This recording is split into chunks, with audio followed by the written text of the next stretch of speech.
Hello guys! Magluluto tayo ngayon. Punta lang galing sa nag-walking. Nagmadali ako kasi medyo madilim na, so kakauwi ko lang. At alam niyo anong ginagawa ko? Yung pork ribs, minarinate ko na siya ng sinigang mix. Actually, ang ingredients ko, yung iba. Panglaga. Dahil wala pala akong... Yung asawa ko, mahilig na sinigang. Gusto talaga niya sinigang. So, gawin ko na lang sinigang instead nilaga. Ang tawa, ay, tingnan niyo yung minarinate ko.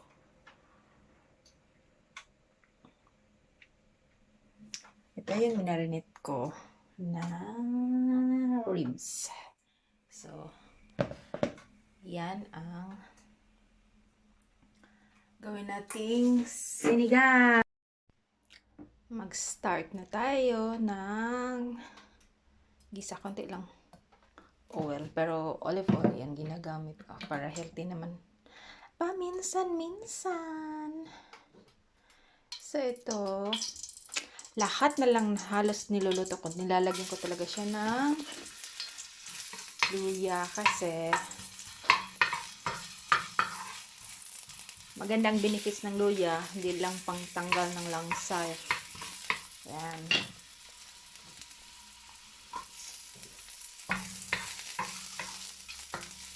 Sinigang, nilaga na sinigang. At naubusan na pala akong kamatis. Next week pa kami mag-grocery. Okay lang yan.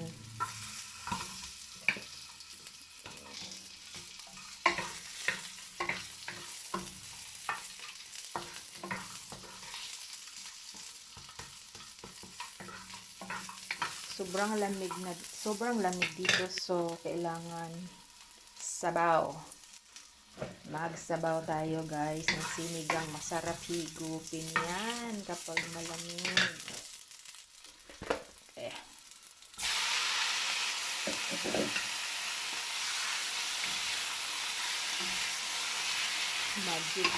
Magic eh. Minarinate ng ewan ko, ilang beses ko na rin kasi ginagawa yung ganun. Magmarinate ako ng minamarinate ko yung pangsigang ko, kung karne, manok or pork. Subukan nyo guys para yung nanonood talaga yung lasa ng asin sa karne. Ilang lang naman, mga 1 hour ganun, mo siya or 2 hours marinate. Basta gusto mo lang marinate, ganyan.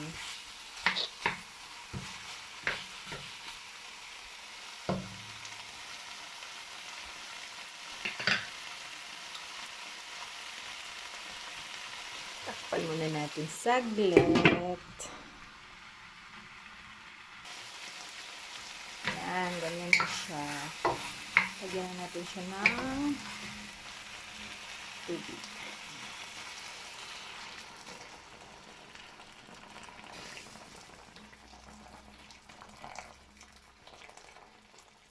Damihan natin ng tubig kasi gusto ko yung latang-lata, yung karne. Yung alam nyo yung natatanggal na sa buto. Ayan. Dagdagan pa natin. Okay. At dagdagan natin ng sinigang na mix. Kasi baka kulang yung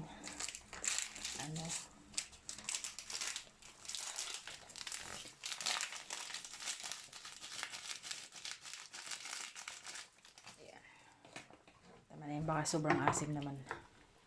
Ganyan.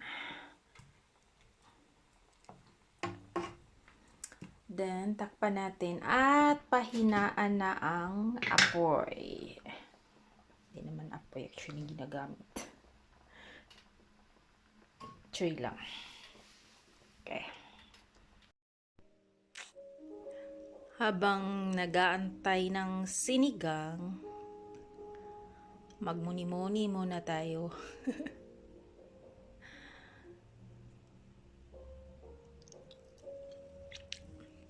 Yan, ang Christmas tree namin. Maliit lang.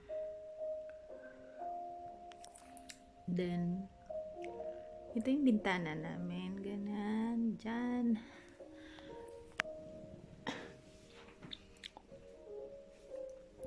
Pwedeng makita sa labas. Yan, dyan ay yan ay roundabout. May bus pa. Maaga pa naman, maaga ang ano na siya, nag-change na siya ngayon, maaga magdilim.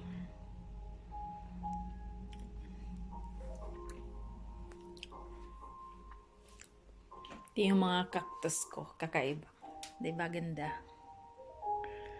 Yan. Napaka-colorful na cactus. Ang sili ko ay malapit na siyang mamamatay.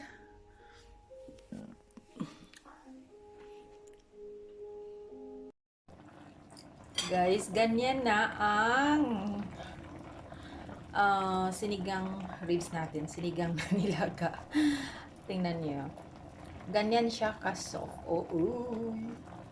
Ganyan. Natatanggal sa buto. Ganyan siya dapat talaga. Yan. Masarap. Masarap yan. Pwede na tayong maghapunan. No rice kasi marami siyang patatas. Oh, I'll be glad when this week's over, right? Let's eat! Start relaxing and have a nice Christmas. And then a nice New